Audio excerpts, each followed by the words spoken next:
Hello, আমার most favourite biscuit এলাচি biscuit.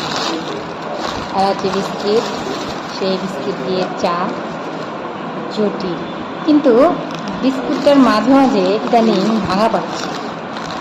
তাইলে বোঝেন যে আমি যদি কাউকে চায়ের সাথে বিস্কুট খেতে দেই, এই যে দেখেন আপনাদের সামনেই খুললাম, অথচ যেটা হয় যে ভাঙা বের হয়েছে। তাহলে কাউকে যদি বিস্কুট, তাহলে সে বলবে যে ভাঙা বিস্কুট খেতে দিছি। দেখেন, এই যে 10 টাকা দাম, কিন্তু বিস্কুট ভাঙা থাকে। কিন্তু নিজে খেতে কোনো সমস্যা নেই, ভেঙে খেতে হবে।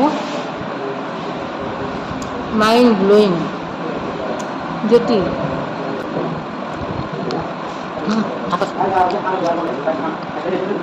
হুম।